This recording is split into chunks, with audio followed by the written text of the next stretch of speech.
এই শোনো না, আমাদের অন্ধবিশ্বাস চ্যানেলটি যারা এখনো সাবস্ক্রাইব করেননি, প্লিজ সাবস্ক্রাইব করে দাও। আর অল্প কিছু সাবস্ক্রাইবার হলে 1 লক্ষ পরিবার হবে। সবাই প্লিজ সাবস্ক্রাইব এবং বেশি বেশি শেয়ার করে দাও প্লিজ। ঈশান ভাই, আপনি আমাকে কখনো ভালোবাসেননি তাই না? আমার জীবনে রুষা ছাড়া আর কোনো মেয়ে নেই। সরি তিতির। তাহলে আমাদের বিয়েটা? বাধ্য হয়ে। এই জীবন আপনার নামে করে দিলাম, আর আপনি এত সহজে বলে দিলেন ভালোবাসা নেই, কিচ্ছু নেই। ডিভোর্স চাই আমার তিতির। মুক্তি দে আমাকে। আমি রুষাকে ছাড়া অন্য কাউকে বউ হিসেবে মানতে পারবো না। বিয়ের প্রথম রাতে বলছেন ডিভোর্স চান। এতটা স্বার্থপর কিভাবে হতে পারলেন? আমার জীবনটা কেন নষ্ট করলেন? বিয়ের আগে একবার বলতে পারতেন অন্য কাউকে ভালোবাসেন, তাহলে আমি আজ এখানে থাকতাম না। ক্ষমা করিস আমাকে। আমি তোকে কখনো ভালোবাসতে পারবো না। বেশ, আপনাকে ভালোবেসে যখন কলঙ্কই লেগে গেল, তবে সেই কলঙ্কই মঞ্জুর। ভালোবাসা ভালো থাকুক, দেব আপনাকে মুক্তি। মা। বাবা আমার, কাল আসছিস তো তুই? হ্যাঁ মা, আমি কাল আসছি বাড়িতে। মা, বল বাবা। তোমাকে আমার কিছু কথা বলার আছে। কি বলবি বাবা বল। আমি যদি বলি আমি একজনকে ভালোবাসি। বিয়েটা কবে করতে চাস সেটা বল বাবা। এটার থেকে খুশির কথা আমার জীবনে আর হয় না। তুই শুধু বল। মা, মেয়েটা খুব ভালো জানো তো, খুব মিষ্টি। তোমার খুব পছন্দ হবে, ইনফ্যাক্ট সবার পছন্দ হবে, দেখো। আমি কিচ্ছু জানতে চাই না বাবা। তুই যাকে ভালোবাসিস সেখানে আমার কোনো বাধা নেই, থাকবে না কখনো। তুই বৌমাকে যেদিন নিয়ে আসতে চাস নিয়ে আয়। মা, আমি কালকে ওকে নিয়ে আসবো। আয় বাবা, আয়। আমি সবাইকে জানাচ্ছি, সব ব্যবস্থা করব। লাভ ইউ মা। চন্দ্রকাননে আজকে খুশির ধুম পড়ে গেছে যেন। বাড়ির বাচ্চা কাচ্চা থেকে শুরু করে বয়োজ্যেষ্ঠ সবাই হইচই দূরের উপর যেন। বাড়ির বড় ছেলে বাড়ি আসছে। নতুন চাকরিতে জয়েনের পর 3 বছর বাসায় একবারের জন্য আসতে পারেনি। মা চাচিরা চাতক পাখির মতো অপেক্ষা করেছে তাদের বাপটার ফিরে আসার। সেই বাপ তাদের ফিরছে, সাথে নাকি আবার হবু বউ নিয়ে। এই বাড়িতে আজকে ঈদ লাগবে না তো কবে লাগবে? বাড়ির নাম চন্দ্রকানন, আর সে দেওয়ান সেই 1930-এ বাড়িটা করেন। গ্রাম থেকে এসে ছোটখাটো বিজনেস শুরু করে অল্প সময়ের মধ্যে দারুণ উন্নতি করেন। ধীরে ধীরে তাদের টেক্সটাইল কোম্পানি বর্তমানে পুরো শহরের টপ কোম্পানির একটি। তিনি গত হয়েছেন আজ 17 বছর হলো। তার সহধর্মিণী চন্দ্রা দেওয়ান এখনো বেঁচে আছেন, বয়স 86। তার নামের সাথে মিল রেখেই বাড়িটার নাম চন্দ্রকানন। আরশাদ সাহেবের 3 ছেলে 1 মেয়ে। তার বড় ছেলে রাইসুল দেওয়ান, মেজ ছেলে রাশেদ দেওয়ান, আর ছোট ছেলে রাহিয়ান দেওয়ান। আরশাদ দেওয়ানের একমাত্র মেয়ে তনয়া দেওয়ান আজ থেকে বছর 18 আগে রোড অ্যাক্সিডেন্টে স্বামী সমেত মারা যান। একমাত্র আদরের মেয়ে আর জামাইয়ের মৃত্যুর পর বৃদ্ধ সুখ সামলাতে পারেননি। পরের বছরই হার্ট অ্যাটাকে মারা যান তিনি। সে থেকেই পারিবারিক ব্যবসা আরশাদ সাহেবের 2 ছেলে সামলাচ্ছে। রাইসুল দেওয়ানের 2 সন্তান। রাইসুল দেওয়ান বড় ছেলে ঈশান আরশাদ। এই বাড়ির সবার নয়নের মণি, বিশেষত মা চাচিদের। সেই আজকে মূলত তার হবু বউ সমেত বাড়িতে আসবে। সবাই তার আসার আনন্দে আয়োজনে ব্যস্ত। রাইসুল দেওয়ানের কন্যা নিশিতা সবে ভার্সিটি থেকে ফিরে এত আয়োজন দেখে অবাক হয়ে গেল। মেজো চাচি রিক্তা দেওয়ানকে দেখে জিজ্ঞেস করলো, মেঝুমা, কি হচ্ছে বলো তো? ও মা, জানিস না? কি জানবো? তোর ভাবি আসছে। ভাবি কে? রিক্তা দেওয়ান বুঝতে পারে এই মেয়ে কিছুই জানে না। বড় যা রাহেলা দেওয়ানকে দেখে ডেকে বলে, আপা, নিশিকে জানাওনি? রাহেলা দেওয়ান কুশনের কাপড় নিয়ে সিঁড়ি দিয়ে নামছিলেন, না তাকিয়ে জবাব দিলেন, ঈশান তো অনেক রাতে জানিয়েছে, সকালে নিশিত ভোরে বেরিয়ে গেছে, ওকে জানানোর সময় পাইনি। নিশিতা স্তম্ভিত হয়ে তাকিয়ে আছে। বিষয়টা বুঝতে পেরে খুশিতে কথা বলতে পারছে না। মা, ভাইয়া বোন নিয়ে আসছে। হ্যাঁ রে, তোর হবু ভাবি নাকি পরীর মতো সুন্দর। মাশাল্লাহ। নুরিরা জানে মা? মেয়ের মুখের দিকে তাকিয়ে হেসে জবাব দেয়। সবাই জানে তুই বাদে। ওরা দেখ উপরে সব গোছগাছ করছে। নিশিতা আর 1 সেকেন্ড অপেক্ষা করে না, দৌড়াতে দৌড়াতে উপরে উঠে নুরির নাম ধরে ডাকতে ডাকতে। নুরি এ বাড়ির মেজ কর্তার বড় মেয়ে, নিশির থেকে বছর 2 ছোট। অনার্স ফাইনাল ইয়ারে পড়াশোনা করে। দু বোন বন্ধুই বলা যায়। উপরের বাড়ির সব বাচ্চারাই সে ভিড় জমিয়েছে নুরির ঘরে। নুরির যমজ ভাই নয়ন, তাদের ছোট চাচার 2 মেয়ে ছেলে সাবই। তারা তাদের ভাবিকে কিভাবে আমন্ত্রণ জানাবে সেই প্ল্যানে ব্যস্ত। নিশুকে দেখেই সবাই চিৎকার করে জানাতে লাগলো। নিশুতা এক প্রকার উঠে সে জড়িয়ে ধরে বসলো নুরিকে। অবশেষে বাড়িতে একটা বিয়ে হবে বল নুরি, তাও আবার ভাইয়ার। বিশ্বাসই করতে পারছি না। নুরিও সাথে সাথে লাফিয়ে উঠল। বিশ্বাস কর আপু, বড়মা বলার পর থেকে আমি তোর আসার অপেক্ষায় ছিলাম। ইস, তিতিরটার পরীক্ষা, ও মিস করবে সবটা। বাড়ির ছেলে মেয়েদের উচ্চ কণ্ঠের উচ্ছ্বাস উপর থেকে ভেসে আসছে। বাড়ির গিন্নিরা শুনতে পেল সেই উচ্ছ্বাস। সত্যি তো, এ বাড়িতে বহু বছর কোনো উৎসব সেভাবে পালন করা হয় না। বড় আপা, মা কখন ফিরছেন বলো তো? তার আদরের বড় নাতি নাত বউ নিয়ে আসবে, অথচ তারই হদিস নেই। ছোট জায়ের কথায় সাথে সাথে উঠে গিয়ে ফোন লাগালো কাউকে। মিনিট খানেক পর ফিরে এসে খবর দিলেন মেজকর্তা রাশেদ দেওয়ান আনতে গেছেন তাদের মাকে। মিনিট 10 লাগবে বাড়িতে ঢুকতে। চন্দ্র দেওয়ান মাসে একবার তাদের অনাথ আশ্রম, বৃদ্ধাশ্রমগুলোতে সময় কাটাতে কয়েকদিনের জন্য যান। সেখান থেকেই আসার কথা আজকে। মিনিট 10 বাদে গাড়ির শব্দে গেন্নিরা এগিয়ে গেল রাস্তায়। শাশুড়িকে ধরে নিয়ে এসে বসালেন ড্রয়িং রুমে। মা, নাতি তো নাত বউ নিয়ে আসছে। ছেলের বউদের উচ্ছ্বাসে বোধ হয় একটু বিরক্তই হলো বৃদ্ধা। কিছু বললেন না, একা লাঠিতে ভর দিয়ে উঠে দাঁড়ালেন। আমার ঘরে গরম পানি দিয়ে যাও বউ, আর আমি একটু শোবো, কেউ ডাকবে না এখন। শাশুড়িয়াতে গম্ভীর রূপ দ্বারা দেখে অভ্যস্ত নন কখনো। কি হয়েছে বুঝতে পারলেন না কেউ। বাবা আলো জ্বলে চালাও, ওই গলিটার পেছনে 2.5 বছরের মেয়ের আধো আধো কণ্ঠে বেশ খুশি হন হেলাল সাহেব। মেয়েটা মাশাআল্লাহ পরী তার। আল্লাহ তাকে একটা পরী দিয়েছে। পাশে সহধর্মিণী হাসি মুখে তার পরীটাকে কোলে নিয়ে বসে আছে। বাবা জ্বলে বললাম তো। মেয়েটা তার চিৎকার করে আবদার করে। ঠোঁট উল্টায় অভিমানে বাবা কেন তার সামনের গাড়িটাকে হারাতে পারছে না। হেলাল সাহেব তবু জোরে চালান না, বরং গাড়ি কিনারা ঘেঁষে চালাতে থাকেন। হঠাৎ লাল সামনে। স্ত্রীর কথা শেষ হয় না, বলার প্রয়োজনও ছিল না। হেলাল সাহেব নিজেও দেখেছেন সবেগে একটা ট্রাক ধেয়ে আসছে তাদের দিকে। গাড়ির চালক নিশ্চিত নেশা করেছে। হেলাল সাহেব নিজের গাড়ি সরিয়ে আনতে পারে না। বিকট আওয়াজে ধমকে যায় হাসপাস। হেলাল সাহেবের চোখ বুজে আসছে। সামনে 1 হাত দূরে নিথর হয়ে পড়ে আছে তার প্রাণের সহধর্মিণী। ছুঁতে পারছেন না হাতখানা। কোনো শব্দ করছেন না কেন? তার পরীটা কোথায়? আলতো হাতে মিনমিন করে ডাকে। তোনায়া, বাকি আর কিছু বলতে পারেন না তিনি। চোখ বোঝেন হেলাল সাহেব। বাবা! বিছানায় চমকে উঠে বসলো তিতির। ঘেমে নিয়ে একাকার মেয়েটা। উঠে বসতেই আশপাশে তাকে বুঝতে পারলো হোস্টেল রুমে আছে সে।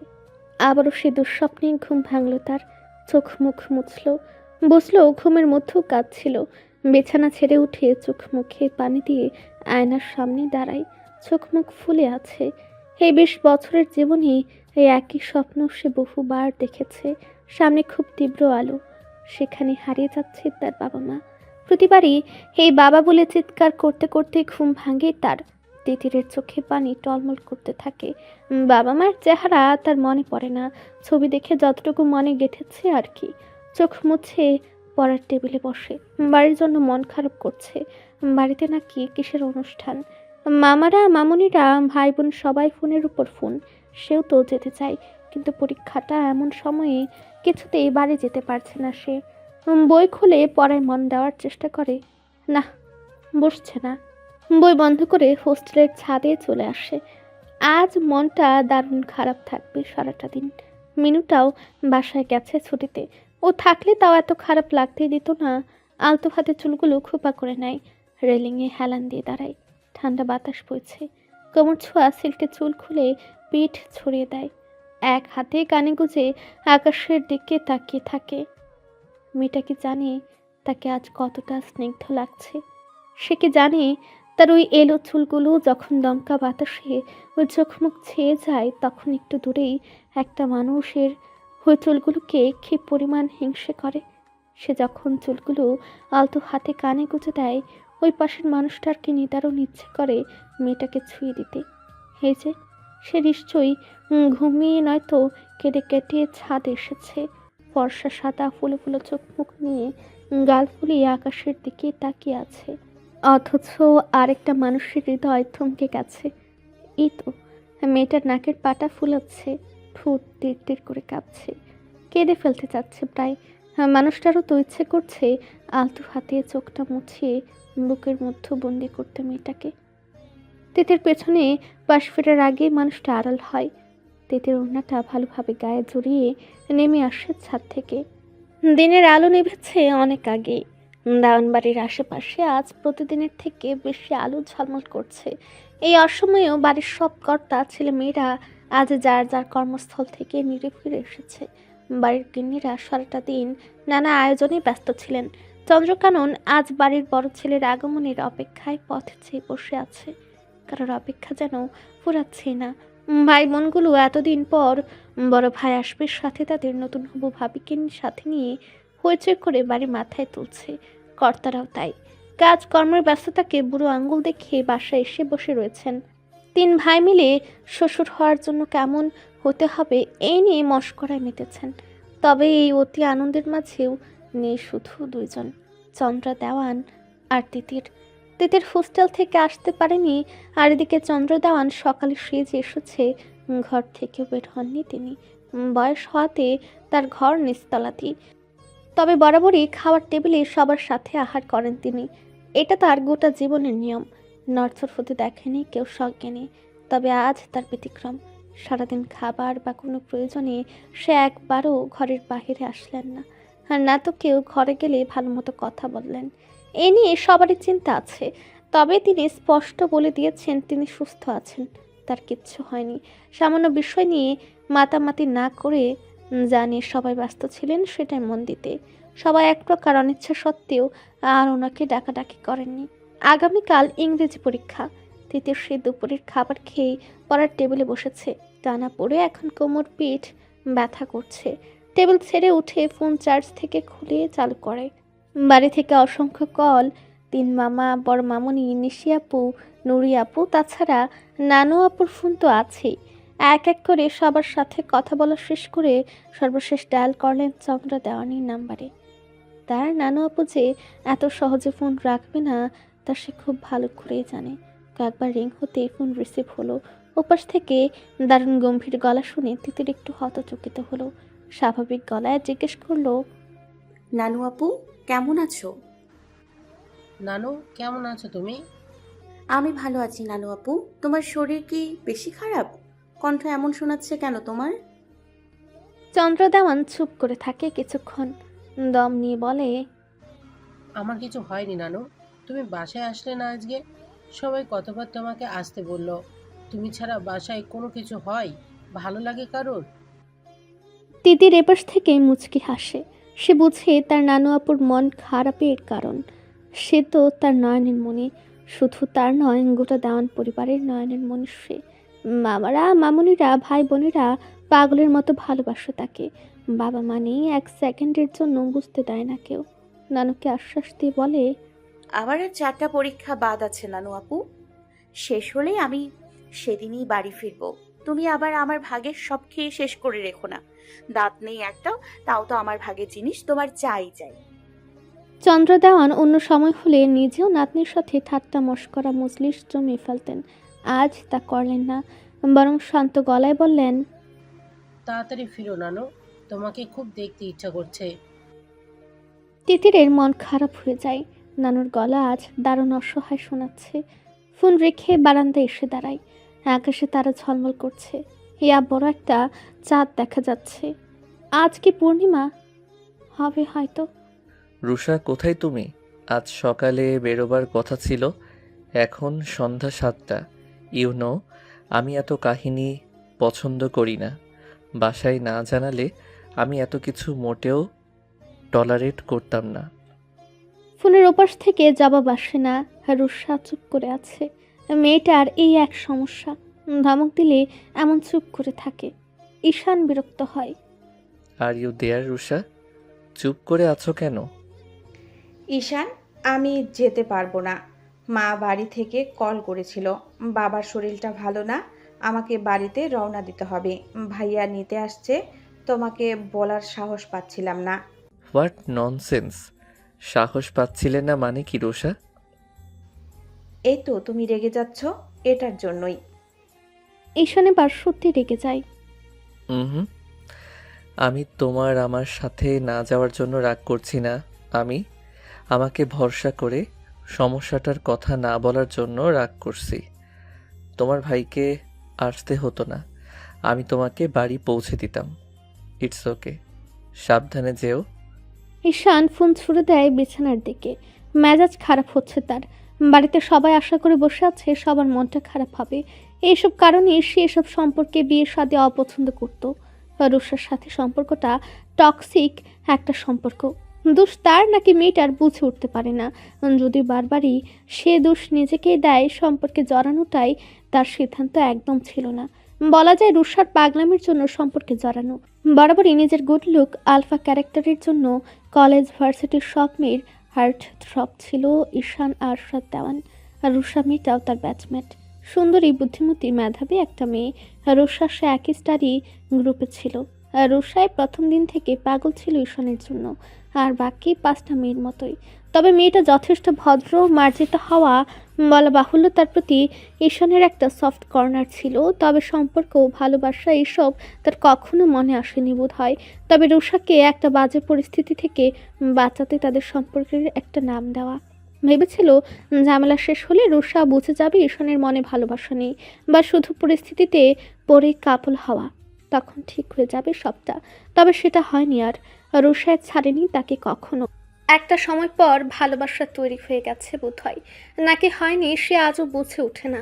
তবে আর 10টা সম্পর্কের মতো বোধ হয় কখনো ফিল করেনি ঈশান। সুযোগ পায়নি হয়তো, নাকি সুযোগ নিজে দেয়নি সে সেটা জানে না। সম্পর্কটা ধরেও রেখেছে বোধ হয় রুষাই। সে ছিল কি না এই সম্পর্ক আর বাকি প্রেমিকদের মতো আজও হাতড়ে খুঁজে পায় না উত্তর। অনেকবার ভেবেছে এতে ঘটাবে সম্পর্কের, কিন্তু স্পষ্ট বুঝতে পারত রুষা তাকে পাগলের মতো ভালোবাসে। আর হুট করে হার্ট করা ঈশানের ক্যারেক্টারের সাথে যায় না কখনো। তবে সে ছেড়ে গেলেও বোধ হয় চিট করেছে কথাটা ঠিক খাটত না তাদের মধ্যে। সারা রাত জেগে ফোনে রোমান্টিক কথা বলা, কাজ কামাই করে ডেটে যাওয়া, আগামী 100 বছরের সাংসারিক পরিকল্পনা করা, বাচ্চা কাচ্চার নাম ঠিক করা, শাড়ি পাঞ্জাবি পরে কাপল হয়ে হেঁটে বেড়ানো কাপলদের এসব কাহিনী কখনো হতো না তাদের মধ্যে। তবে রুষায় সম্পর্কের একটা নাম ঠিক করে থেকে গেছিল তার সাথে, এটা অব্দি। তাছাড়া মেয়েটা সত্যি ভালো। বর্তমানে বিয়ের চাপও রুষারই দেওয়া। চাপ না ঠিক, হয়তো অনুরোধ, আবদার, মেয়েটার ভালোবাসার আবদার। এটা নিয়েও ভেবে ভেবে মাথার চুল সাদা করার দশা ঈশানের। হুট করে বিয়ের চাপ দিচ্ছিল রুষা। যত সে বাহানা দিক, যেভাবেই হোক একটা নাম দেওয়া ছিল এই সম্পর্কের, তার কিছু না যেতে আসতে পারে। এত কিছুর পর পার্মানেন্ট নাম না দিলে নিশ্চয় রুষাকে অসম্মানিত করা হবে। তাছাড়া পরিবার থেকে বিয়ের চাপ, মা দিদার নিত্যদিনের, নিজের বিবেকেও বলছিল 4 বছর মেয়েটা কোনো এক্সপেকটেশন না রেখে থেকে গেছে। হালাল একটা সম্পর্কে বাঁধলে ক্ষতি নেই তো।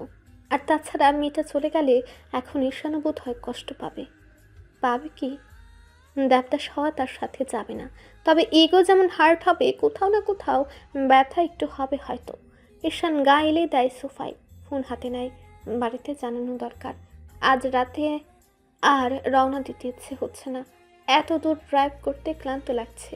পরে মুহূর্তে কিছু একটা ভেবে উঠে বসে। সব প্যাকিং করাই ছিল, গাড়ির চাবি নিয়ে বেরিয়ে পড়ে। বাড়ির সবার মজা নষ্ট করার মানেই হয় না, অপেক্ষার একটা মূল্য আছে। তিতির অনেকক্ষণ হলো হেঁটে হেঁটে পায়চারি করছিল। সমস্যাটা হলো তার রুমে কয়েল শেষ হয়ে গেছে। প্রচুর মশা, সে মশারি টাঙ্গিয়ে ঘুমাতে পারে না। এদিকে রুমে কয়েল শেষ। এই মুহূর্তে তার মোটেও বাইরে যেতে মন চাচ্ছে না একা একা, কিন্তু পরিস্থিতি বুঝলো রাতে ঘুমের দফা রফা হবে এখন আলসেমি ভেঙে না বের হলে। আলনা থেকে ওনাটা মাথায় পেঁচিয়ে ফোন আর টাকা হাতে নিয়ে বের হয় সে। রাস্তার কিনারা ধরে হাঁটতে শুরু করে। দোকান এখান থেকে 10 মিনিটের পথ। গুনগুন করে গান গাইতে গাইতে হেঁটে যাচ্ছে তিতির। হঠাৎ পেছন থেকে একটা ডাকে পা থামলো তার। খুব পরিচিত কণ্ঠস্বরে চমকে পেছন ফিরল। রাহাত ভাইয়া। মানুষটা হাসি মুখে এগিয়ে এলো। সাদা টি শার্ট, প্যান্টের পকেটে হাত গুজে তিতিরের পাশে এসে দাঁড়িয়ে বলল, চলো হাঁটতে হাঁটতে কথা বলি, সামনে দোকানেই যাচ্ছিলে তো? তিতির মাথা নাড়ে। হাঁটতে থাকে দুজন। আর রাহাতি আগে প্রশ্ন করে, পরীক্ষা কেমন দিয়েছো? তিতির এক হাতে মাথার ওড়নাটা আর একটু টেনে আনে। নরম গলায় বলে, জি ভালো ভাইয়া। কাল তো ইংরেজি পরীক্ষা না? তিতির মাথা নেড়ে হ্যাঁ জানাই। বাকি রাস্তা কেউ আর কোনো কথা বলে না। রাহাত আর চোখে তাকায় তিতিরের দিকে। রাস্তার নিয়ন আলো আছড়ে পড়ছে মেয়েটার মুখে। কি দারুণ দেখাচ্ছে। দোকান থেকে কয়েল কিনে তিতির রাহাতের দিকে তাকায়।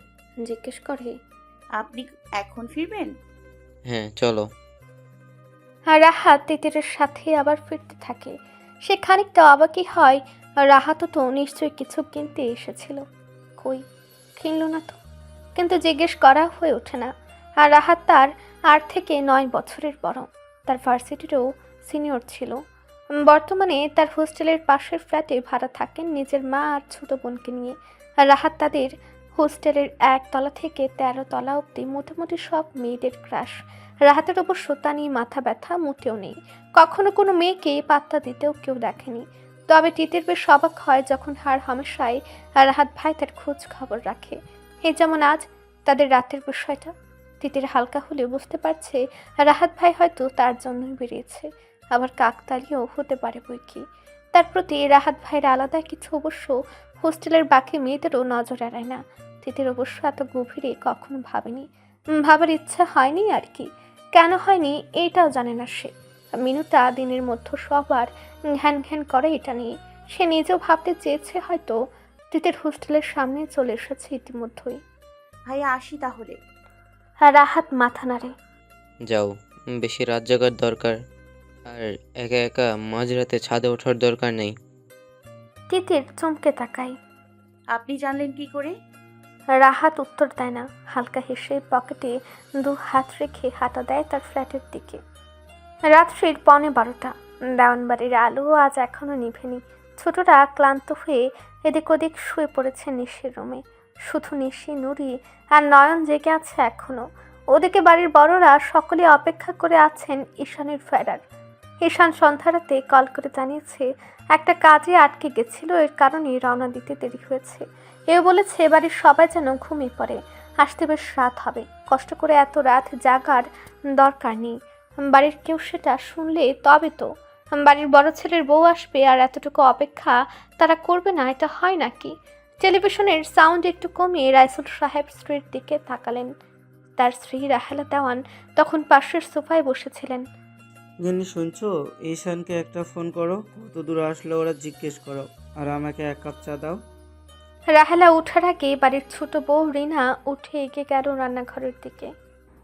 আপা, ভাইজানকে আমি চা দিচ্ছি, তুমি বড় আব্বাকে কল দাও। ফোন কেটে সোফায় স্বামীর পাশে বসলেন রাহেলা। রাইসুল সাহেব চায়ের কাপ টেবিলে নামিয়ে স্ত্রীর দিকে তাকালেন। ঈশান বলল আরো 1/2 ঘন্টা লাগবে, আমরা যেন শুয়ে পড়ি সবাই। বৌমা নাকি আসছে না ওর সাথে। রাহেলা দেওয়ানের কথা শুনে সবাই অবাক হয়ে তাকিয়ে রইল। রাহিয়ান সাহেব বললেন, আসছে না মানে? ও যে বললো বৌমাকে নিয়ে আসবে। রাহেলা দেওয়ান সবার মুখ পরক করলেন একবার। তারপর ধীরে গলায় রুষার না আসার কারণ সবাইকে জানালেন। না না না, ঠিকই আছে, ঠিকই আছে।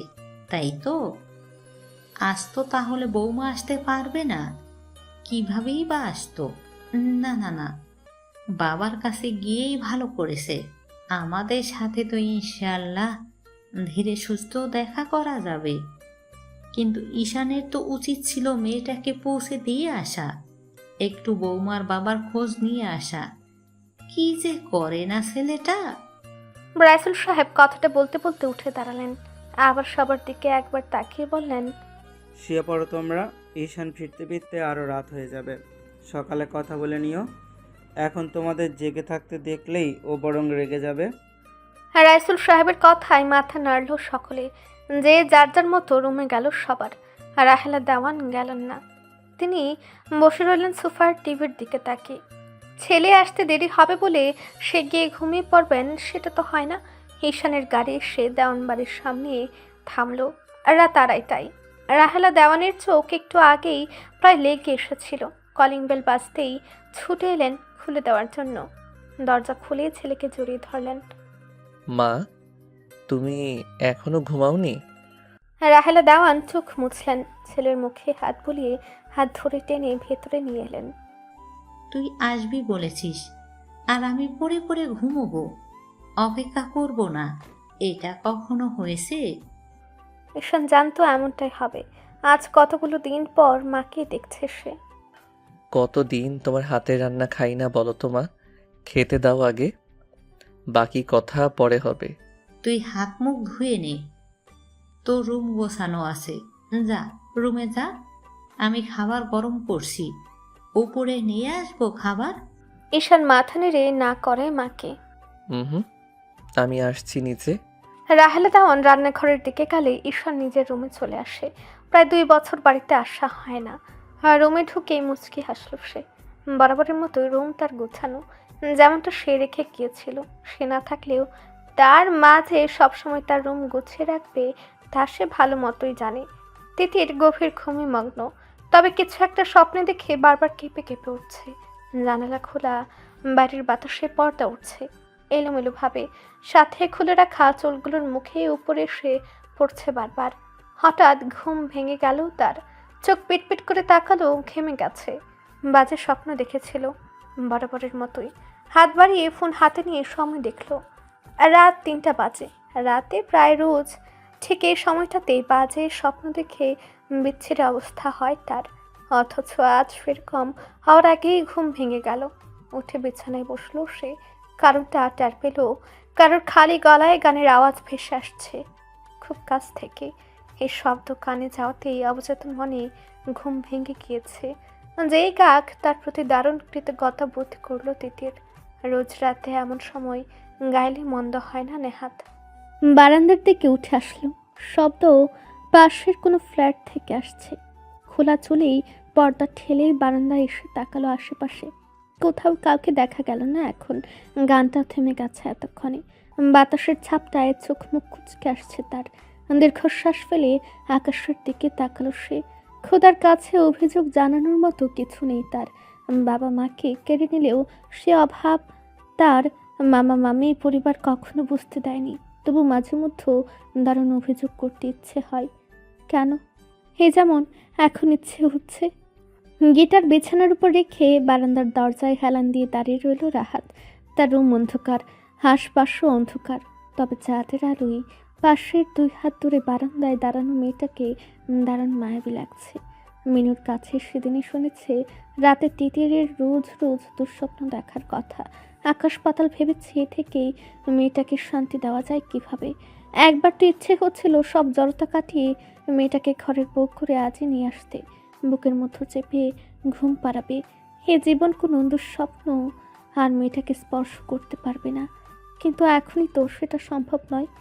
গান গাওয়ার প্ল্যান কাজ করবে কিনা জানতো না সে, তবে মনে হলো আর কাজও করলো। রাহাত মুচকি হাসলো। সামনের মেয়েটাকে হাত বাড়িয়ে ছুতে ইচ্ছে হচ্ছে খুব। বিড়বিড় করে বলল, নিয়ে আসবো পরি তোমাকে খুব তাড়াতাড়ি আমার কাছে। সকাল 11টা। ঈশানের সবে ঘুম ভাঙল। এত রাতে ঘুমানোর কারণে সকালে কেউ ডাকেনি তাকে। উদাম শরীর নিয়ে নেমে আসলো বিছানা থেকে। ফ্রেশ হয়ে বের হতে দেখলো মা এসে বিছানা গোছাচ্ছে। মা, আমি গোছাতাম। রাহেলা দেওয়ান হাসলো। আর কয়টা দিনেই তো করব, তারপর আমার বৌমা আসলে সেই তো সব করবে নাকি? ঈশান পেছন থেকে মাকে জড়িয়ে ধরে। আচ্ছা মা, তোমার কাছে ভালোবাসা কি বলো তো? এ আবার কি কথা? ভালোবাসিস অথচ জানিস না ভালোবাসা কি? না, বলো তুমি। তোর কি মনে হয়? কি জানি, কখনো রিয়ালাইজ করিনি। সে কি? ঈশান জানে না সে মাকে কথাটা কেন জিজ্ঞেস করলো। পর মুহূর্তে কথা ঘুরে বলল, চলো নিচে চলো, সবার সাথে দেখা করব। তোর দিদার সাথে আগে দেখা কর।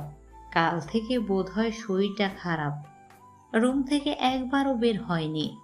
ঈশান ভ্রু কুচকে তাকালো। দিদার শরীর খারাপ, আমি যাচ্ছি, দেখা করে আসি। আর মা, ব্যাগে সবার জন্য গিফট আছে, তুমি একটু দিয়ে দিও। ঈশান গায়ে টি শার্ট জড়িয়ে নেমে আসে নিচতলায়। এসে আগে দিদার ঘরে ঢুকে চন্দ্র দেওয়ান বিছানায় হেলান দিয়ে বসে কিছু একটা পড়ছিলেন। ঈশান ঘরে ঢুকতেই মাথা তুলে তাকালেন তিনি, হালকা স্বরে বললেন, এসো। ঈশান খানিকটা অবাক হলো। এমনটা কখনো হয়নি এর আগে যে তার দিদা তাকে দেখে এতটা নিশ্চুপ থেকে। সে ওনার বড্ড আদরের। ঈশানকে দেখলেই চন্দ্র দেওয়ান বাড়ি মাথায় তুলেন, ছোট মানুষের মতো দৌড়ে এসে জড়িয়ে ধরতে চান যেন। তাছাড়া দাদু ভাই ছাড়া তিনি ঈশানকে এর আগে কখনো ডেকেছে বলে ওর তো মনে পড়ে না। ঈশান এগিয়ে গিয়ে দিদার পাশে চেয়ার টেনে বসলো, হাতখানা নিজের হাতের মধ্যে নিয়ে জিজ্ঞেস করলো। চন্দ্র দেওয়ান এবার অনেকটাই নির্বিকার, তবে হালকা হাসির র্যাশ বোধ হয় আনতে চাইলেও জোর করে নিজের মুখে। ভালো আছি আমি, তোমার শরীর ভালো? হ্যাঁ, তুমি একবারও নাকি নিচে নামোনি কাল থেকে, শরীর কি খারাপ লাগছে? লাগলেও বা কি? ঈশান বুঝে দিদার কিছুতে অভিমান হয়েছে, ধীর গলায় শোধায়, কিছু হয়েছে দিদা, আমাকে বলো। তোমাকে কি বলবো দাদু ভাই, এই 2 বছরে একবারও এসেছো তুমি আমার সাথে দেখা করতে? দিদা, তুমি জানো আমি কত ঝামেলায় ছিলাম, কিভাবে আসতাম। চন্দ্র দেওয়ান এবারও হাসলেন। থাক দাদু ভাই, এসব অজুহাত দেখিও না আমাকে তুমি। সবার সাথে দেখা করেছো, যাও দেখা করো। কাল সবাই অনেক রাত অবধি অপেক্ষা করেছে তোমার জন্য। আমাকে নিয়ে ভেবো না, আমি ঠিক আছি। এত জলদি আমার কিছু হবে না, অনেক দায়িত্ব পালন বাদ আছে আমার এখনো। ঈশান কিছু বলতে যাবে, আবার চন্দ্র দেওয়ান তাকে চলে যাওয়ার তাড়া দিলেন। ঈশান উঠে চলে এলো। দিদার এমন রূপ এর আগে সে কখনো দেখেনি। বড্ড ভালোবাসে সে তার দিদাকে, এমন ব্যবহারের কারণ সে বুঝল না। বের হতেই রাহিয়ান দেওয়ানের 3 ছেলে মেয়ে কোথা থেকে এসে ঝাঁপড়ে ধরলো একসাথে। ঈশান সব থেকে ছোট ভাইকে কোলে তুলে নিল। আমার চ্যাম্প কেমন আছে? রাহিয়ান সাহেবের সবচেয়ে ছোট ছেলে রাফি, 8 বছর বয়স, বাড়িরও সব থেকে ছোট সদস্য। ঈশানের দারুণ ভক্ত। ভালো আছি ভাইয়া, অনেক মিস করেছি তোমাকে আমরা, জানো। আমি মিস করেছি আমার ভাইটাকে। আরে আমাকে পাশ থেকে রাহিয়ান সাহেবের বড় 2 মেয়ে গাল ফুলিয়ে বলে উঠল। রোশনি আর রিশা দুজন জমজ, ক্লাস 5-এ পড়ে। ঈশান হেসে আরেক হাতে জুড়ে নিল ছোট 2 বোনকে। খুব মিস করেছি তো। ও আমরা বুঝি ফেল না। ঈশান নিজের বোনের গলা পেয়ে পেছন ফিরল। নেশে তার নড়ে কোমরে হাত দিয়ে অভিমানী মুখ করে তাকিয়ে আছে। ঈশান এবার শব্দ করে হেসে ফেলল। আই বুড়ি, আমরা 2 বুড়িকেও খুব মিস করেছি। রাফিকে কোল থেকে নামিয়ে 2 হাতে নুড়ি আর নিশিকে জড়িয়ে ধরে ঈশান। নয়ন কোথায়? ওকে দেখছি না। সব কটা তো অভিযোগ জানালি, ভুলে গেছি। ওটা কোথায়? নয়ন ভাইয়ের আজ এক্সাম আছে, ফিরতে বিকেল হবে তো। এক একে বাড়ির সবাই চলে এলো ড্রয়িং রুমে। চাচিরা এক একজন যেন হারানো ছেলে ফিরে পেয়েছে, কেঁদে কেটে অস্থির। ঈশান তখন থেকে মানাচ্ছে সবাইকে। বাবা চাচাদের সাথে বলে চাকরি, বিজনেস সব নিয়ে আলাপ করছে ঈশান। রাহেলা, তিথির মাকে একবার ফোন করো তো, ওর পরীক্ষা কেমন হলো শোনো। স্বামীর কথায় তাড়াহুড়ো করে সময় দেখলেন রাহেলা দেওয়ান। ইস, দেখো তো কাণ্ড, আমি ফোন হাতে করে সময় দেখছি বারবার। ওর পরীক্ষা কখন শেষ হবে? এই তোমাদের বিজনেসের আলাপে আমি সব ভুলে গেছি। রাহেলা দেওয়ান ব্যস্ত হয়ে তিতিরকে ফোন করে। 2 বার রিং হতেই ফোন তুলে তিতির। বড় মামুনি যে এখন কল করবে সেটা সে খুব ভালো করে জানতো। হ্যালো, বড় মামুনি। মারে, পরীক্ষা কেমন হলো তোর? ভালো বড় মামুনি। আলহামদুলিল্লাহ। খেয়েছিস দুপুরে? না, খাবো একটু পর। এখনো খাসনি মানে? খাবো বললাম তো। শোনো না বড় মা, আমি পরশু আসছি বাসায়, এক্সাম শেষ কালকেই আমার। আয় মা, আয়। কতদিন দেখিনি তোকে। বড় মা, গত মাসে ঘুরে এসেছি আমি বাড়ি থেকে। মায়ের কাছে সন্তানকে না দেখে একদিন কাটে না। মেয়ে আমাকে 1 মাসের হিসেব বোঝাচ্ছে। তিতির হেসে ওঠে। সে খুব ভালো করে জানে তার মামিরা তাকে কি পরিমাণ ভালোবাসে। ঠিক আছে, আমারই ভুল, আমি আসছি পরশু, কিন্তু এসে যেন বিরিয়ানি পাই। রাহেলা হাসে। সব হবে মা, তুই খালি বাড়ি আয় মা। শুনছো, তিতির পরশুদিন আসছে। রাহেলের কথায় সবার মুখেই হাসি দেখা দিল। রাফি, রোশনি, রিশা লাফাতে লাগলো খুশিতে। তিতির ফোন রেখে বিছানায় গা এলিয়ে দিল। 3 দিন পর বাবা মায়ের মৃত্যুবার্ষিকী। ভাগ্যিস পরীক্ষা কাল শেষ হচ্ছে। ঈশান বিছানায় হেলান দিয়ে অফিসের কাজ করছিল ল্যাপটপে। একটু পরে বের হবে। এতদিন পর আশায় বন্ধুগুলো ফোন করে মাথা খাচ্ছে। ভাবি ভাবি করে মুখে ফেনা তুলে ফেলল। ভাবিকে না নেওয়ার অজুহাতেও এরা আরও কিছুক্ষণ বিরক্ত করবে। সে সেটা খুব ভালো করে জানে। ঈশান ল্যাপটপের স্ক্রিন থেকে মুখ তুলে হাতড়ে বালিশের পাশ থেকে ফোনটা হাতে নেয়। আসার পর একবারও রুষার খোঁজ নেওয়া হয়নি। কালকের ঘটনার বিষয়টা মুখে না বললেও দারুণ বিরক্ত হয়েছে সে। সেই রাগ থেকে আর ফোন দিতে ইচ্ছে হয়নি তার। ফোন চেক করে ঈশান অবাক হয়। একবারও রুষার ফোন বা মেসেজ আসেনি। এমনটা কখনো হয় না। মেয়েটায় সর্বক্ষণ কল বা মেসেজের ওপর থাকে। আজ তার ব্যতিক্রম হওয়ার কারণ কি? ঈশান চিন্তিত হয়। বাড়িতে কি বেশি সমস্যা মেয়েটার? সে নিজে একবার ফোন করবে কিনা ভাবতে লাগলো। 2বার কল ডায়াল করেও কল দিল না কি মনে করে ফোন হাতে বারান্দায় এসে দাঁড়ালো। নিচে রোশনি, রিশা, রাফি তাদের পাশের বাসার ফ্রেন্ডগুলোর সাথে খেলছে। তার রুম আর পাশের রুমের বারান্দাটা তাদের বাগানের দিকে। বাগানটা দারুণ সাজানো গুছানো, হরেক রকমের ফুল ফলের গাছ এমনও আছে যার হয়তো নামই জানে না সে। এগুলো সব তার বোনেরা কোথা থেকে খুঁজে খুঁজে নিয়ে আসে। একটা সুইমিং পুল আছে সেখানে, পাশে দোলনা। সুইমিং পুলে এই মুহূর্তে পানি নেই। মনে পড়লো আজ রবিবার, আজকে সুইমিং পুল পরিষ্কার করা হয়। একটু দূরে রহিম চাচা বাড়ির গাড়িগুলো ধুচ্ছে আর রহমত মালি বাগানের আগাছা পরিষ্কার করছে। ঈশান পাশের বারান্দায় তাকালো। বারান্দা তো নয়, ছোটখাটো একটা গাছের সমাহার, লতায় পাতায় সাজানো বারান্দা। বারান্দায় একটা পাখির খাঁচা, ভিতরে একজোড়া টিয়া পাখি একটা আরেকটার মাথায় খোঁচাখুচি করছে। রুমটা কে থাকে? সত্যি তো বাড়িতে আসা হয় না 2 বছরের বেশি হয়ে গেছে। আগে তো এই রুমে ফাঁকা থাকতো, এখন কে থাকে জানা হয়নি। নিশি, নুরি সবার রুমে আরেক পাশে, নয়নেরও তাই। মোট কথা এই দিকটাই শুধুমাত্র এতদিন তার রুমটাই ছিল, বাকি রুমগুলো ফাঁকাই থাকতো। থাকার কেউ ছিল না, গেস্ট রুম হিসেবে ব্যবহার হতো। তবে বারান্দায় সাজানো অবস্থা দেখে বোঝা যাচ্ছে এই ঘরের এখন পার্মানেন্ট মালকিন আছে। সে অত্যন্ত শৌখিন। এ বাড়িতে এত শৌখিনকে মনে তো পড়ে না। মাকে জিজ্ঞেস করতে হবে। ঈশান এবার ফোনটা ডায়াল করে ফেললো রুষার নাম্বারে। প্রথমবার রিং হয়ে কেটে গেল। এবার তো আরও অবাক হওয়ার পালা। সে রুষাকে কল দিয়েছে আর সেটা রিসিভ না হয়ে কেটে গেছে।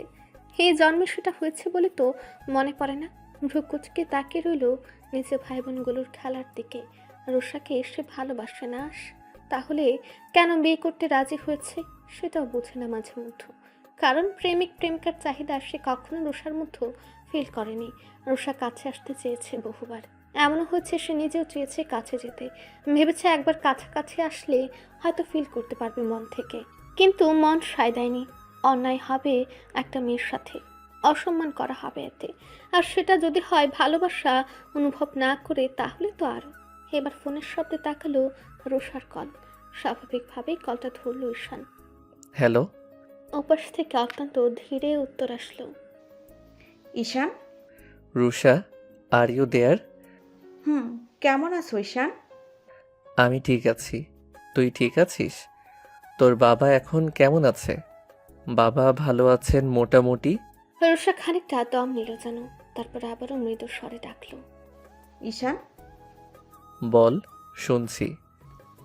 তোমার বাসার সবাই আমাদের উপর বিরক্ত হয়েছে, তাই না? বিরক্ত হবে কেন? It's normal. প্রবলেম হতেই পারে হুট করে, কেউ কিচ্ছু মনে করেনি। রুষা দীর্ঘশ্বাস ফেলল। ফোনের এপাশ থেকে স্পষ্ট শুনতে পেল সে। তারপর আবারও সেই ধীরে স্বরে প্রশ্ন করলো, একটা সত্যি কথা বলবে? কি? তুমি কি আমাকে ভালোবাসো ঈশান? ঈশান বিরক্ত হয় এই প্রশ্নটা হাজারবার করে দিনের মধ্যে মেয়েটা। এমন নয় যে সে জবাব দেয় না, সেও হাজারবারই জবাব দিয়েছে। সে সেরকম কখনোই ফিল করেনি। এমন নয় যে অন্য কারোর প্রতি ফিল করে তার জন্য। তার জীবন ভালোবাসা হাবিজাবি ফিলিংস কোনো মেয়ের প্রতি কখনোই আসেনি। Rusha, come on. এই স্টুপিড প্রশ্ন অনেকবার করেছিস, আর আমি জবাবও দিয়েছি। তাহলে বিয়ে করছো কেন আমাকে? ঈশান চুপ করে থাকে, কারণ এটার জবাবও রুষার জানা। মেয়েটা ঈশানকে খুব ভালোবাসে। ঈশানকে সব রকম ভালো রাখার চেষ্টা করে মেয়েটা। তাছাড়া ক্যাম্পাসে ফ্রেন্ড সার্কেল সবাই জানে একটা ডিপ সম্পর্ক রয়েছে তাদের মধ্যে। এখন মেয়েটাকে বিয়ে না করায় ঘোর অসম্মান করা তাকে। তাছাড়া অ্যারেঞ্জ ম্যারেজ তো মানুষ করে নাকি? দুজন দুজনকে ভালো মতো চেনে, মেয়েটা তাকে চায়, ভালোবাসে, বুঝে, বিয়ে করতে সমস্যা তো নেই। তুই মেয়ে রুষা, তোর একটা সম্মান আছে। আমি তোকে বিয়ে না করলে আমার কিচ্ছু যাবে আসবে না, ট্রাস্ট মি। কিন্তু তোকে লোকে কথা শোনাবে, হ্যাঁ দায়ও কিন্তু তোর। তুই আমাকে ভালোবেসেছিস, নিজে সম্পর্কের একটা নাম দিয়েছিস। আমি সায় দিয়েছি তোর কথা ভেবে, কিন্তু কিছু যদি অ্যাকচুয়ালি যাই আসে সেটা তোর। এই কারণেই আমি তোকে বিয়ে করব। তাছাড়া আমার জীবনে অন্য কোনো নারী নেই যার কারণে তোকে রিজেক্ট করব। রুষা চুপ করে থাকে। সে জানতো ঈশান এই জবাবেই দেবে। শেষ লাইনটা শুনতে তার বড্ড ভালো লাগে। ঈশানের জীবনে সে ছাড়া অন্য কোনো মেয়ে নেই। হ্যাঁ, এটা ঠিক, ঈশান তাকে কখনো ভালোবাসে বলেনি, হয়তো বাসে না। যেটা আছে সেটা রেসপেক্ট, বন্ধুত্ব। কিন্তু তবু রুষার হঠাৎই বুকের ভেতর চিনচিনে ব্যথা শুরু হয়। ঈশান, হুম, আমার তোমাকে কিছু বলার আছে। শুনছি, বল। আমি যদি তোমাকে বিয়ে না করি তুমি কি খুব কষ্ট পাবে? এখনো কথা সে এক্সপেক্ট করেনি বোধ হয়। অবাক হয়ে যায়, পরে মুহূর্তের মধ্যে স্বাভাবিক স্বরে বলে, সেটা তো জানি না আমি কষ্ট পাবো কি না, তবে তোর জন্য কষ্ট হবে, কারণ আমাকে ছেড়ে গেলে কষ্টটা বোধহয় তুই পাবি আমার থেকে বেশি। রুষার বুক চিরে যেন হতাশার চিৎকার বেরিয়ে আসতে চাইছে, কান্না পাচ্ছে তার। ঈশান, আমি রাখি কেমন? মা ডাকছে। Take care and don't worry. সব জামা কাপড় গুছিয়ে সুটকেসে তুলছে এক এক করে তিতির। কাল সকাল সকাল বেরিয়ে পড়তে হবে। সকাল বলতে ভোরের ট্রেন। পৌঁছতে পৌঁছতে সন্ধ্যা হয়ে যাবে। বাড়ি থেকে মামা বারবার বলেছিল তারা কেউ আসবে, তিতির নিজে নিষেধ করেছে। এত জার্নি করে নিতে আসার কোনো দরকার নেই। তাছাড়া টিকিট কেটে সিটে বসে পড়লে সারা রাস্তা আর কিসের টেনশন। রাত হলে শুধু স্টেশন থেকে পিক করে নিয়ে গেলেই হবে। মিনিটটা এর মধ্যে আর আসবে না। ওর ডিপার্টমেন্টের এক্সাম তো আরও 10 দিন আগে শেষ হয়েছে। একটু মন খারাপ হলো তার। সামনে ঈদ, এক্সামও শেষ এই সেমিস্টারের। তার মানে প্রায় 2 মাসের ছুটি। এই 2 মাস বেস্ট ফ্রেন্ডের সাথে দেখা হবে না। হঠাৎ ফোনের রিং বেজে উঠল। রাহাত ভাই নাম ভেসে উঠেছে। তিতির নিঃশব্দে হাসলো। সে জানতো রাহাত ভাইয়ের কল আসবে এবং এটাও জানে এখন রাহাত ভাই তার সাথে দেখা করতে চাইবে। সে তো আর বাচ্চা না। রাহাত ভাই যে হিসেবেই হোক, তাকে যে যথেষ্ট পছন্দ করে এটা সে খুব ভালো করেই জানে। আর না হলে যে ছেলে এদিক সেদিক কোনো মেয়ের দিকে জীবনেও চোখ তুলে তাকায় না, সে ছেলে কেন ওর এত খেয়াল রাখতে যাবে? হাসি মুখে ফোনটা রিসিভ করলো তিতির। হ্যালো। তিতির, হ্যালো। জি রাহাত ভাই, বলুন। তুমি কি ব্যস্ত আছো এখন? তেমন একটা না, প্যাকিং করছিলাম আর কি। ও, কিছু বলবেন? না মানে আসলে তিতির আবার নিঃশব্দে হাসে। এমন স্ট্রং পার্সোনালিটির একটা পুরুষ মানুষ কিনা তার মতো একটা বাচ্চা মেয়ের সামনে সামান্য একটা কথা বলতে গিয়ে তুতলাচ্ছে। ভাবা যায় তার শব্দ করে হেসে উঠতে মন চাচ্ছে, কিন্তু মনের ইচ্ছা মনে রেখে খুব স্বাভাবিক গলায় জিজ্ঞেস করলো, রাহাত ভাই কিছু বলবেন? রাহাত বোধ হয় একটু দম নিল, বলল, একটু বের হতে পারবে? আমি নিচে দাঁড়িয়ে আছি। তিতির জানতো এটাই বলবেন তিনি। আমি আসছি, অন্ধকার হয়ে গেছে, গেটের সামনে আসুন। ফোন রেখে পোশাক পাল্টে নিল সে। একটু হাঁটতে ইচ্ছে হচ্ছে লোকটার সাথে। ওড়না গায়ে জড়িয়ে বেরিয়ে এলো। এসে দেখলো গেটের সামনে রাহাত পায়চারি করছে। তিতির তাকিয়ে রইল। Navy blue T shirt, black pant, তার থেকে বেশ লম্বা সুদর্শন একটা পুরুষ অপেক্ষা করছে তার জন্য। তিতির মুচকে হেসে গেট খুলে বেরিয়ে এলো। রাহাত ভাই। তিতিরের ডাকে রাহাত পেছন ফিরল। তিতির একটা সাদা চুড়িদার পরা, হালকা করে বোধ হয় খোপা করা মাথায় ওড়না দেওয়া। বরাবরের মতোই মুগ্ধ হলো রাহাত। নরম গলায় বলল, কোথাও যাই, এখানে দাঁড়িয়ে কথা বলা খারাপ দেখায়। তিতির এগিয়ে আসে রাহাতের পাশে। সে আলতো গলায় বলে, চলুন, কোথায় যাবেন? হাঁটবেন? বেশ তো, চলো। দুজন পাশাপাশি হাঁটছে। পাশের পার্কে ঢুকলো তারা। মর্নিং ওয়াক বার নর্মাল হাঁটাহাঁটি, টাইম পাসের জন্য দারুণ একটা জায়গা। রাহাত বারবার আর চোখে তিতিরকে দেখছে। মেয়েটাকে দেখলেই তার বুকের ভেতর ঝড় ওঠে। ইস, বাচ্চা একটা মেয়ে, অথচ সেই বাচ্চাটার প্রেমে পাগল হয়ে বসে আছে সে। ভাবা যায়। কাল চলে যাচ্ছ? এতক্ষণ পর রাহাতই প্রথম প্রশ্নটা করলো। জি, এক্সাম তো শেষ, বাসা থেকে বারবার কল দিচ্ছে। তাছাড়া ঈদের ছুটি, সব মিলিয়ে। সেমিস্টার তো শেষ, তার মানে একদম পরের সেমিস্টার ক্লাস শুরু হওয়ার সময় আসবে। তিতির নিঃশব্দে মাথা ঝাঁকায়। প্রায় 2 মাসের মতো। রাহাতের গলা কেমন অসহায়ের মতো শোনাচ্ছে। তিতির তাকালো তার দিকে। রাহাত সামনে তাকিয়ে আছে। রাহাত ভাই, ওইখানটায় বসি, চলুন। সামনে একটা ল্যাকের সামনে বসার ব্যবস্থা, সেখানটায় আরাম করে বসলো তিতির। আর রাহাত বসলো না, ওকে বসে একটা বাদামের দোকান দেখে এগিয়ে গেল। বাদাম নিয়ে ফিরলো, বসলো তিতিরের পাশে। নাও বাদাম খাও, বাইরে থেকে কিছু স্ন্যাক্স আনতে হবে, ভিতরে বাদাম ছাড়া কিছুই পেলাম না, সরি। এমা, সরি কেন বলছেন? গল্প করতে করতে বাদামটাই বেস্ট। রাহাত হাসলো, বাদামের খোসা ছাড়িয়ে তিতিরের হাতে গুজে দিতে থাকলো। আমি পারবো রাহাত ভাই। পারবে না সেটা কখন বললাম, দিচ্ছি নাও। তিতির বিনা প্রতিবাদে হাতে নিতে থাকে। আর রাহাত এবার হালকা ঘুরে বসলো তিতিরের দিকে। তিতির তাকালো জিজ্ঞাসু চোখে। তিতির, তোমাকে আমার কিছু বলার আছে, আজ শুনতেই হবে তোমাকে। 2 মাসের জন্য থাকবে না, এতদিন অপেক্ষা করা সম্ভব নয় আমার জন্য। হঠাৎই তিতিরের বুকের ভেতর টিপ টিপ শব্দ করতে লাগলো। সে যা ভাবছে তাই নয় তো। না, এটা তো সে হতে দিতে চায় না। কেন চায় না সেটা সে জানে না, শুধু জানে সামনের মানুষটা যেটা বলতে চায় সেটা সে এখন শোনার জন্য প্রস্তুত নয়। ব্যস্ত গলায় থামতে বলল, রাহাত ভাই, এখন কোনো সিরিয়াস আলোচনা না করি, বাড়ি থেকে এসে শুনবো, কেমন? না তিতির, আজকে শুনতেই হবে তোমাকে যা বলবো আমি। তিতির মাথা নিচু করে চুপ করে থাকে। তিতির। তিতির চোখ তুলে তাকায় না, নিচু হয়ে উত্তর দেয়, জি। আমি যেটা এখন বলবো খুব ভেবেচিন্তে বলছি, কেমন? তাই কথা শোনার পর এটা ভাববে না আমি হুট করেই 2-1 দিনের ফয়সালাই বলছি, ঠিক আছে? তিতির উত্তর দেয় না, মুখ তুলে তাকায় রাহাতের দিকে। সে খুব করে চাইছে রাহাত কথাটা না বলুক। সে কিভাবে বোঝাবে তার মনে মানুষটার জন্য আলাদা কোনো অনুভূতি নেই, কিন্তু মানুষটাকে সে অসম্ভব সম্মান করে, পছন্দ করে। আমি তোমাকে ভালোবাসি, বিয়ে করতে চাই তোমাকে। জানা উত্তর, তবুও চোখ খিচে বন্ধ করে নিল তিতির। আর রাহাত এবার তিতিরের ডান হাতটা আলতোভাবে টেনে নিজের হাতের মুঠোয় নিল। তিতির চোখ খুলে আবারও তাকালো। বিয়ে করবে আমায়? অনেক ভালো রাখবো পরি, অনেক। তোমার জীবনে সকল দুঃস্বপ্ন দূর করে দেব আমি। জ্ঞানে অজ্ঞানে কোনো মুহূর্তেই তোমার চোখে পানি আসতে দেব না। তিতিরের চোখে পানি এসে যায়। সে কিভাবে বলবে তার মনে কিচ্ছু নেই মানুষটার জন্য।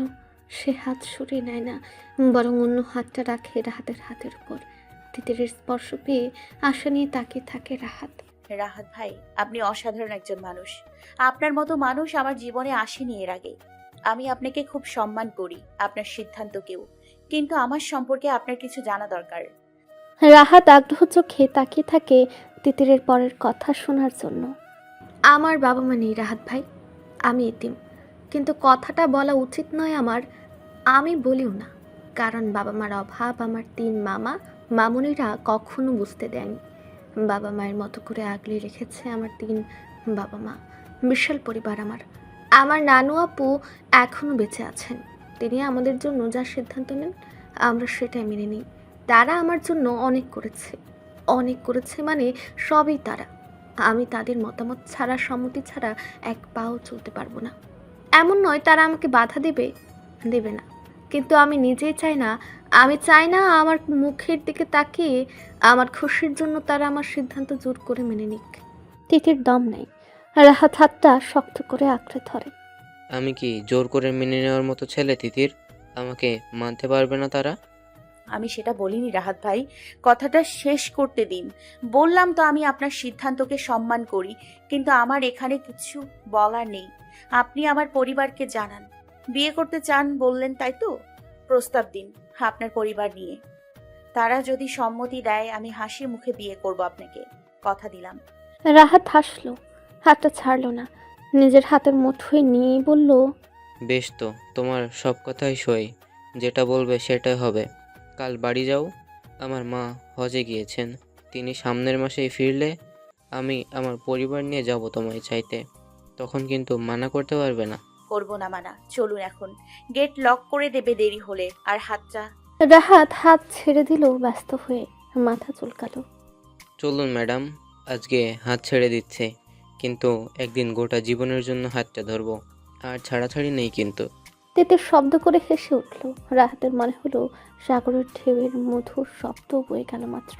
আমি সকালে অপেক্ষা করব হোস্টেলের সামনে। স্টেশন অবধি ড্রপ করে দিয়ে আসবো।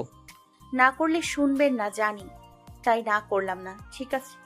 তিতিরকে হোস্টেলে পৌঁছে রাহাত বাসায় ফিরে আসলো। মেয়েটাকে মনের কথাটা বলে বুকের একটা বোঝা নেমে গেল যেন। মা ফিরলে সাথে সাথে মেয়েটাকে হালালভাবে সোজা বউ বানিয়ে নিয়ে আসবে।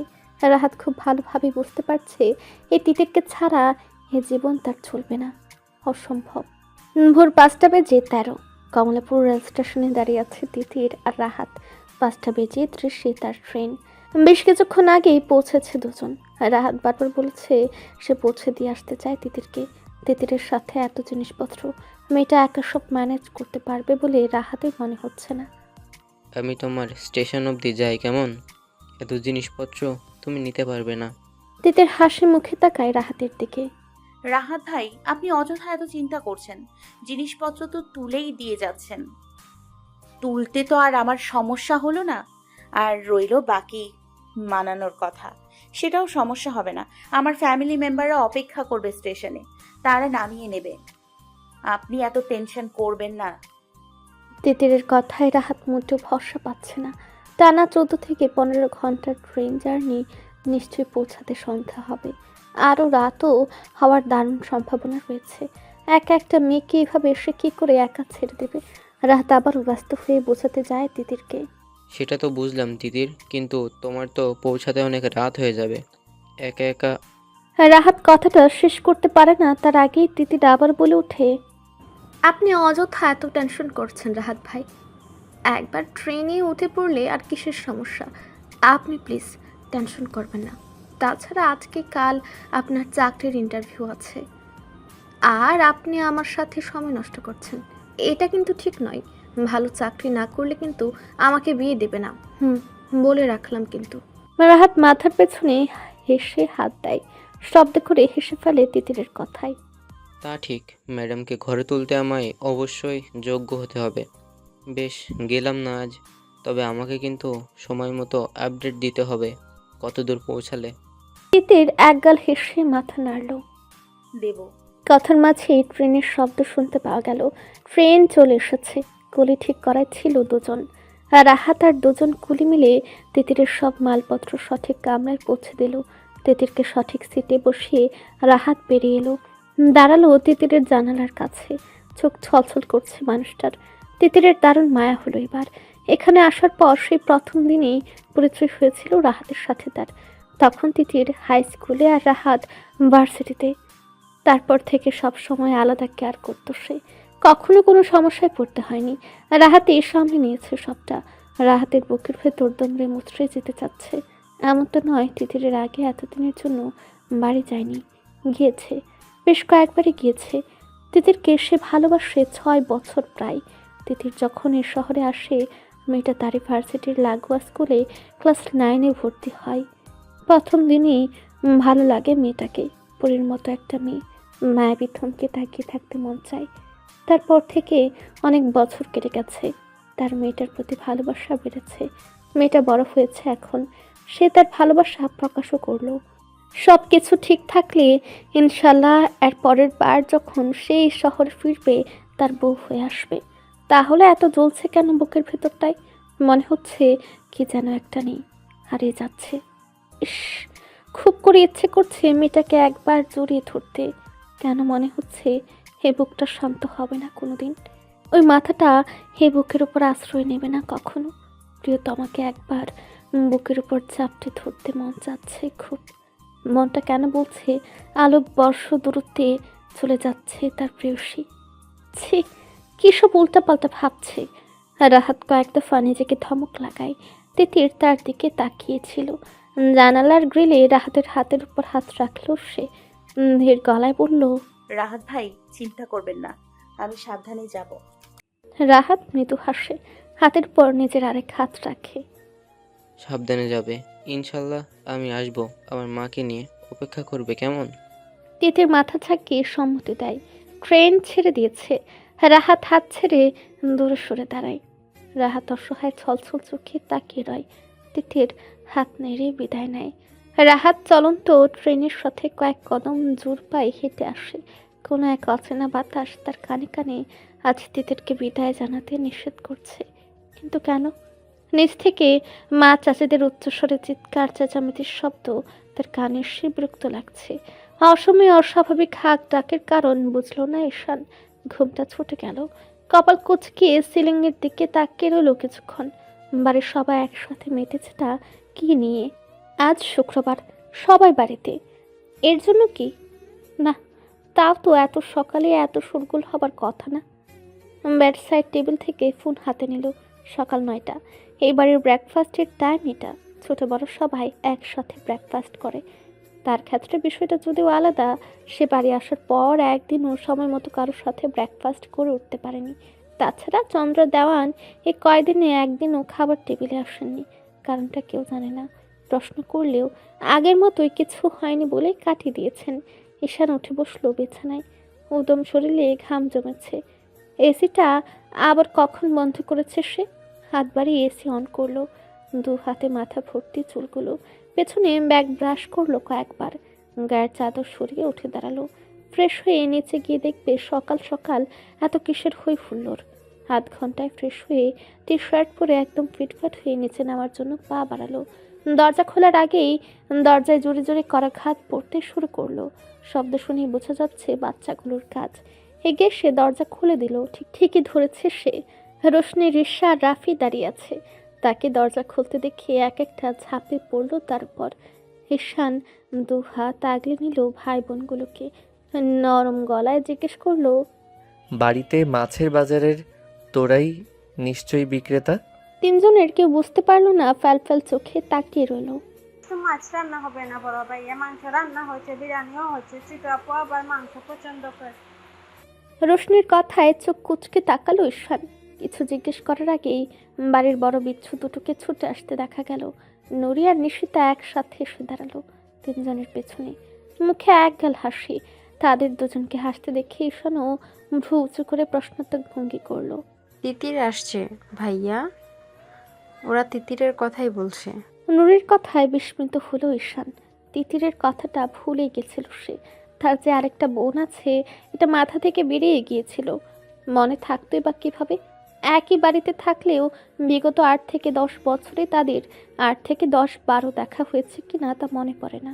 তার আগেও বাড়িতে যখন থাকতো তারা ছোট ছিল অনেকটা। মেয়েটা বাকিগুলোর মতো চঞ্চল ছিল না কোনো কালেই। সে নিজেও হই হুল্লোড় করতো না। যে ভাই বোনগুলো তার কাছে আসতো তাদেরই সময় দিত। বাকিদের কাছে নিজে গিয়ে কথা বলা হতো না। বাড়ি ভর্তি সব ভাই বোনগুলোই ঈশানের দারুণ ভক্ত। পেছন পেছন ঘুরতো সব সময়, শুধুমাত্র তিতির বাদে। তারপর ঈশান কলেজে ওঠার পর হোস্টেলে চলে গেলে বছরে 2-3 বার যা বাড়ি আসতো 2-1 দিনের জন্য তিতিরের সাথে দেখা হতো না বলা চলে।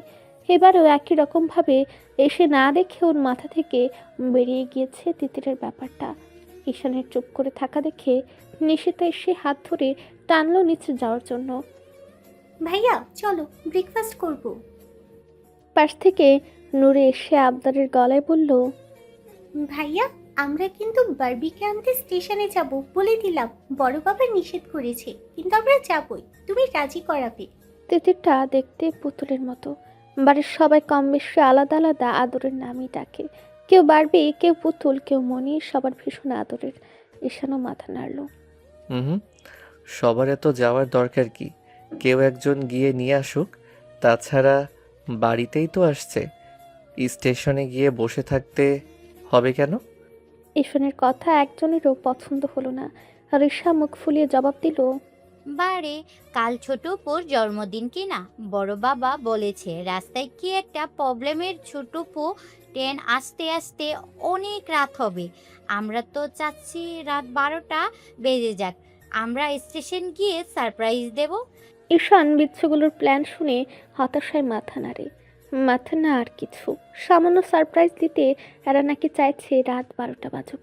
রাস্তা মতে ভাবা যায়।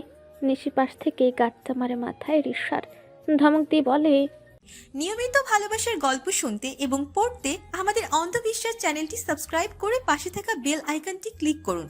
ধন্যবাদ সবাইকে।